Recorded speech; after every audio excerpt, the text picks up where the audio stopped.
नमस्कार दोस्तों आज जिस स्टॉक की मैं चर्चा करने वाला हूं वो आपकी स्क्रीन में दिख रहा होगा। स्टॉक का नाम है मार्क्संस फार्मा लिमिटेड और लास्ट ट्रेडिंग सेशन में इसमें 6% से भी ज़्यादा की गिरावट हुई है।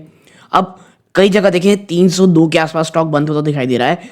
यहाँ पर 297 हम ये मान के चलते हैं कि भाई 300 रुपये के नीचे की क्लोजिंग है। ठीक है, अब ये यहाँ पर आपको देखने को मिल रहा है और आप यहाँ पे एक चीज़ पाओगे कि ये जो स्टॉक है ये पिछले 6 महीनों में एक काफ़ी अच्छा रिटर्न दे चुका है 82.49 और निचले स्तरों से आप देखेंगे तो यहाँ पे स्टॉक ने ऑलमोस्ट जो गिरावट से पहले की आप देखेंगे तो आपको ऑलमोस्ट 120% रिटर्न दे चुका है और वहाँ से स्टॉक अब 16% गिर चुका है। और देखिए इस स्टॉक के ऊपर मैंने लास्ट टाइम वीडियो तब बनाया था, पता है आपको, जब ये 150 के आसपास ट्रेड कर रहा था, यहीं के आसपास ऑलमोस्ट 6 मंथ पहले। ठीक है, यहां पर भी ये चाह रहा था कि स्टॉक काफी अच्छा गिर चुका था वहां पे, तो वहां से स्टॉक इतना ज्यादा चल चुका है। मैं हमेशा कहता हूं किसी भी स्टॉक को बहुत ही ज्यादा मैं कहूंगा अगर रन अप में चल रहा हो तो पकड़ने की कोशिश ना करें। और इसका अपना 1 साल में, ये तो 6 महीने की बात होगी, पिछले 1 साल में इसको आप देखें तो एक बहुत ही ज्यादा लंबा कंसोलिडेशन फेस आया था, वहां से इस प्रकार की रिटर्न आई, फिर थोड़ी सी गिरावट हुई, फिर जंप आया, फिर यहाँ गिरावट देखने को मिल रही। और देखिए ये जो अब 300 रुपये है ना, ये एक बड़ा सपोर्ट था, 300 के नीचे टूट चुका है। तो आने वाले 2 से 3 दिन हमको देखना है क्या ये 300 के सपोर्ट से वापस से ऊपर जंप करता है या वहां से और गिरावट होती है। तो इसके ऊपर ना जो लेवल्स है इसकी मैं थोड़ी देर में चर्चा करूंगा, लेकिन अभी ये कहना है कि आखिर वो निवेशक जो मार्क्सन फंड निवेश करने की सोच रहे हैं उनको जो क्वार्टरली नंबर्स आए हैं प्लस कंपनी ने जो अपने क्वार्टरली नंबर के बाद जो नोट्स दिए हैं वो क्या है, इन तमाम चीज़ों में हम चर्चा करूंगा दोस्तों।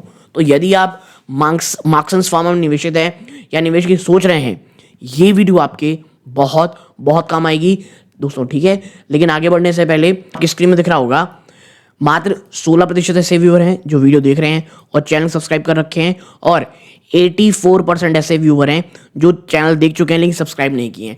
आप दोनों का भी बहुत धन्यवाद कि आप वीडियो देखते हैं, बट देखिए ये 84% से मैं बस यही कहूँगा कि आप अगर चैनल सब्सक्राइब करते हैं और वीडियो को लाइक करते हैं तो दोस्तों इससे चैनल की ग्रोथ होती है और हमें बहुत मोटिवेशन मिलता है इस प्रकार के वीडियोस लगातार बनाने का।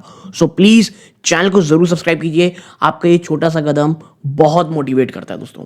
ओके, अब आते हैं नंबर्स की तरफ। देखिए पहली बात तो स्टॉक, देखिए स्टॉक आप देखेंगे प्राइस टू बुक वैल्यू में कोई बहुत एक्सपेंसिव नहीं है, ये 6 टाइम्स के आसपास का ही आपको दिख रहा होगा। ठीक है, स्टॉक की पी इंडस्ट्री की पी से थोड़ी सी मैं कहूँगा महंगी है, ठीक है, लेकिन इतनी नहीं है कि बहुत ज़्यादा चीज़ें प्रॉब्लम हो जाए। लेकिन देखिए कंपनी जिस प्रकार के नंबर्स दिए हैं वो वाकई शानदार है।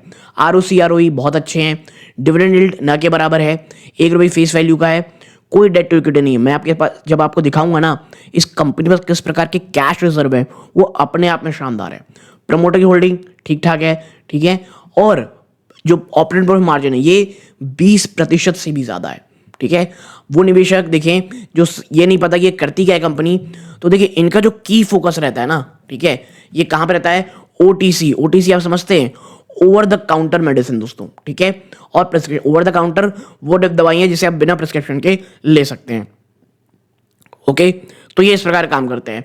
और बात करें इसकी रेवेन्यू मिक्स की तो आप देखेंगे यहाँ पे कंपनी का जो सबसे बड़ा रेवेन्यू में सेगमेंट आता है वो 44% आता है, पेन मैनेजमेंट से, कफ एंड कोल्ड से 14% और कार्डियोवास्कुलर से आता है 9%। तो मेजरली इनका 44 सेगमेंट है और ये OTC मेडिसिन में ज़्यादा करते हैं। अगर आप नीचे आओगे तो इनके क्वार्टरली नंबर्स आप देखोगे, कंपनी धीरे धीरे देखिए काफ़ी शानदार तरीके से बढ़ रही है। और नेट प्रॉफिट अगर आप देखोगे तो लास्ट 98 करोड़ आया था और इसका जो EPS था वो 2.13% था। और यही कारण है, ठीक है, ये जिस प्रकार के नंबर पिछले 2-3 क्वार्टर में दिया है ना, यही कारण है कि पिछले 6 मंथ में आपको ये स्टॉक ऑलमोस्ट 122% का एक शानदार रिटर्न दे चुका था। ओके, अब आने वाले क्वार्टर में जैसे हमको पता है भाई अब आ रहा है क्या, दिसंबर का क्वार्टर, तो दिसंबर का क्वार्टर किस प्रकार का होगा उसके रिजल्ट के ऊपर फर्दर मूवमेंट जो स्टॉक प्राइस की है ये हमको देखने को मिलेगी। बट आप देखें इसकी बैलेंस शीट को जरा सा, कंपनी के पास ना 2236 करोड़ रुपए का कैश है दोस्तों, कैश, और बोरोइंग न के बराबर है। यानी कंपनी के पास ना इतने ज्यादा कैश हैं, अगर इसको इनऑर्गेनिक ग्रोथ दिखानी है, ठीक है, यानी कोई कंपनी को एक्वायर करना है, अगर इसे इनऑर्गेनिक ग्रोथ दिखानी है, इसके बाद पास बहुत ज़्यादा कैश है और ये इंटरनल एक्रूल से भी पूरा कर सकती है, तो ग्रोथ के चांसेस मुझे लगता है ये बहुत ज़्यादा रहते हैं। इसके साथ ही साथ फिक्स्ड एसेट अगर आप देखोगे यहाँ पर, तो कंपनी की प्लांट मशीनरी भी अच्छी खासी है, कम लैंड 23 करोड़ की है। और देखिए जो मैं आपको इनऑर्गेनिक ग्रोथ कह रहा हूँ ना, कंपनी ने एक एक्विजिशन किया भी था, वो क्या है वो थोड़ी देर में आपको बताऊंगा।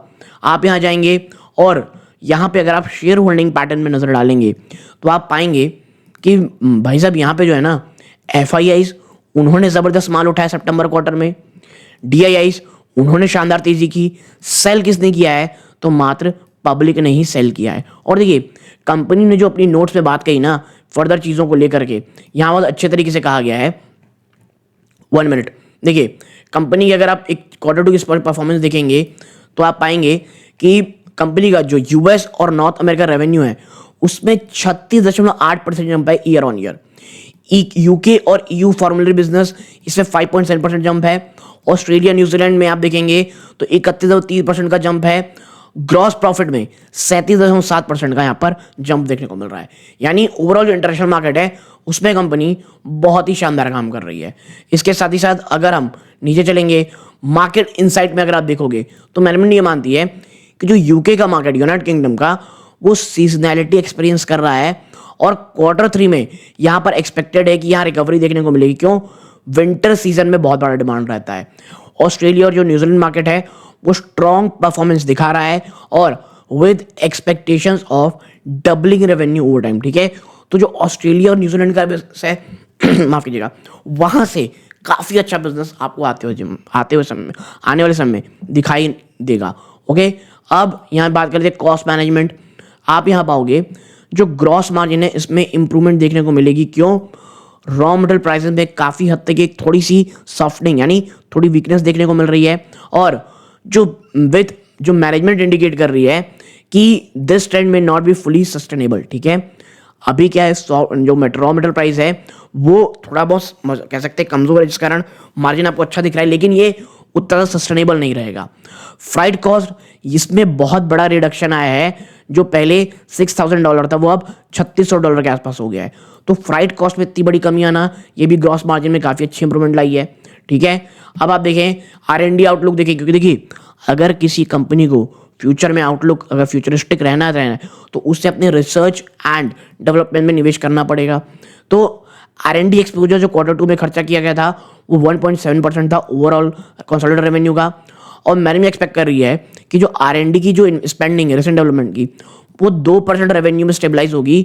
और कहा यह जा रहा है कि सिग्निफिकेंट इन्वेस्टमेंट ये यूके मार्केट में होगी, क्योंकि नए प्रोडक्ट लॉन्च करने के कारण जो लॉन्ग टर्म गोल है ये 3,000 करोड़ के रेवेन्यू को टच करना है आने वाले 2 सालों में। और जो एबिटा मार्जिन है ये स्टेबल रहेगा अराउंड 22%। ओके, नाउ आप यहाँ देखोगे चैलेंजेस और रिस्क क्या है। तो मैनेजमेंट ने एक्नॉलेज किया या ये माना है या ये जानती है, आप कह सकते हैं, कि जो पोटेंशियल अनसर्टेनिटीज हैं कहाँ पर, US गवर्नमेंट पॉलिसीज में जो आपको चेंजेस देखने को मिलेंगे, ठीक है।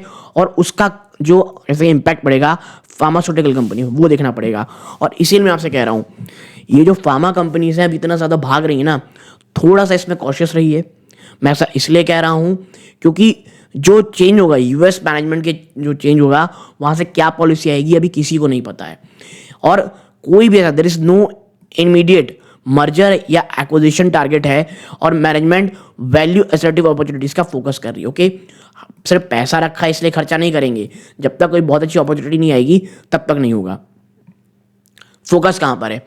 कंपनी मानती है continue emphasis on expanding product mix और supply enhancing supply from Teva facility. देखिए कंपनी ने जो मैं आपको बोल रहा था एक्विजिशन किया है वो यही फैसिलिटी है गोवा प्लांट की। इसमें आने वाले समय में जो सप्लाई चेन है उसे आप कह सकते हैं इनहेंस करेंगे। मैनेजमेंट ऑप्टिमिस्टिक है कहाँ कहाँ, US के मार्केट में। और देखिए मेन यही है कि किस प्रकार का जो US में पॉलिसी शिफ्ट होता है वो काम करता है। ओके, अब आते हैं कि भाई जो लेवल्स हैं वो कैसा रखना है। देखिए सबसे पहला पिवट पॉइंट था 326 का, वो तो टूट चुका। पिछले पूरे महीने में जो काम हुआ है ना, ट्रेडिंग रही है, उससे प्राइस रेंज निकाली गई है। देखिए ट्रेंड अभी भी बहुत बुलिश है क्योंकि भाई सब ऊपर से मात्र 16% टूटा है, ठीक है। और पहला सपोर्ट था 298, ऑलमोस्ट इसी के आसपास ट्रेड कर रहा है और मैं इसीलिए कह रहा हूं आने वाले 2 से 3 दिन बहुत इंपॉर्टेंट है, ठीक है। सेकंड सपोर्ट 254 देन 226 है क्लासिक हिसाब से। फिबोनाची के हिसाब से देखेंगे 298.75 देन 281 देन 254.32 रुपीज़ है। कैमरलिया को आप देखोगे 336 पहला सपोर्ट, ये टूट चुका, ये भी टूट चुका, ये भी टूट चुका है दोस्तों, ओके। तो आप देखेंगे आने वाले समय में ये तमाम चीज़ें, और यहाँ पे जो सिंपल मूविंग एवरेज है, पहला 5 डे सिंपल मूविंग एवरेज है 294, तो ये भी आप अपने दिमाग में रखिएगा, ठीक है। तो मार्क्सन फार्मा में जो इतनी ज़्यादा क्वेरी है, मुझे ऐसा लगता है कि मार्क्सन फार्मा के सामने जो एक बस जो मुझे प्रॉब्लम लगती है वो है यूएस पॉलिसीज़। यूएस पॉलिसीज़ किस प्रकार की होंगी, डोनाल्ड ट्रम्प क्या करेंगे, ये सभी को आने वाले समय पता चलेगा। तो ये एक बहुत बड़ा, मैं कहूँगा, अनसर्टेन रहेगा जो हर एक निवेशकों को देखना चाहिए, ठीक है। और कहीं ना कहीं बाजार भी इस चीज़ को लेकर के कॉशियस है। तो यहाँ तक जुड़े रहे, बहुत बहुत धन्यवाद। ये सूर्यकांत है, जय हिंद।